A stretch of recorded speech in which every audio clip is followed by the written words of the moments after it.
নমস্কার, আমি অসীম মুরুটিয়া থানা বলছি। আজ আপনাদের কাছে একটি অন্য ধরনের বিষয় নিয়ে আলোচনা করব। বিষয়টি হচ্ছে শিশুশ্রম।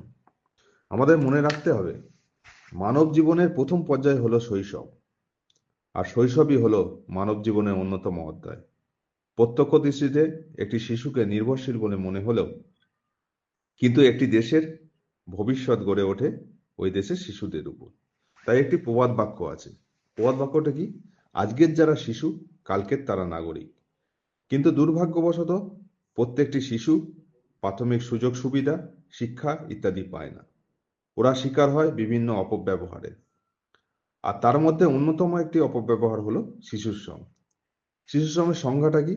যে কোনো কাজ যা একটি শিশুর মর্যাদা, সম্ভাবনা এবং সবথেকে গুরুত্বপূর্ণভাবে তার শৈশব থেকে কেড়ে নেয়, তাকে শিশুশ্রম বলা হয়। বা যে কোনো কাজ যা একটি শিশুর শারীরিক এবং মানসিক বিকাশে ব্যাহত ঘটায়, তাকেই শিশুশ্রম বলা হয়। আমাদের দেশে সরকারি নির্দেশ মতে 18 বছরের বয়সের অনূর্ধ্ব ছেলে মেয়েদের শিশু হিসেবে গণ্য। তাই 18 বছরের নিচে কোনো শিশুকে দিয়ে যে কোনো কাজ শ্রম নেওয়া শিশুশ্রম হিসেবে গণ্য হয়। শিশুশ্রমের প্রধান কারণগুলোকে কি? শিশুদের কর্মক্ষেত্রে প্রবেশ করার অন্যতম কারণগুলির মধ্যে অর্থনৈতিক, পারিবারিক এবং ব্যক্তিগত কারণ পরিলক্ষিত হয়। আমাদের দেশের একটি অন্যতম অংশ হচ্ছে দরিদ্র শ্রেণীর। তাই পরিবারের অসচ্ছলতা, দারিদ্রতা এবং উপার্জনকারী সদস্যদের অকাল মৃত্যু একটি শিশুকে অল্প বয়সে কাজে নিযুক্ত হতে বাধ্য করে।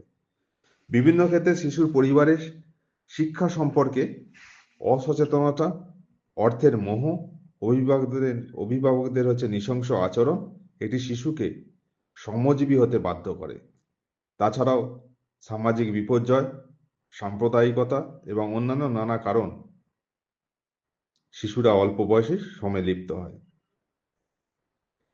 বিশ্বের বিভিন্ন উন্নত এবং উন্নতশীল দেশসমূহের বিভিন্ন উৎপাদন ক্ষেত্রে থাকা শ্রমিক গোষ্ঠীর মধ্যে উল্লেখযোগ্য অংশ হল শিশু শ্রমিক। এবং দুর্ভাগ্যবশত বিশ্বের মধ্যে ভারতে শিশু শ্রমিকের সংখ্যা সব থেকে বেশি। তবে ভারতবর্ষের ক্ষেত্রে সবচেয়ে বেশি দায়ী হচ্ছে দারিদ্রতা, সামাজিক সুরক্ষার অভাব ও দুর্বল অর্থনীতি, যার ফলে আজ লক্ষ লক্ষ শিশু বিভিন্ন উৎপাদন ক্ষেত্র থেকে শুরু করে রেস্তোরাঁ, পারিবারিক কাজ, মোটর গ্যারেজে শ্রমের জন্য বাধ্য। তবে মনে রাখতে হবে, শিশুশ্রম একটি অমানবিক কাজ এবং আইনত দণ্ডনীয় অপরাধ। আপনারা সচেতন থাকুন। এরকম ঘটনা ঘটলে আমাদের জানান, পুলিশ প্রশাসন যথাযথ ব্যবস্থা নেবে।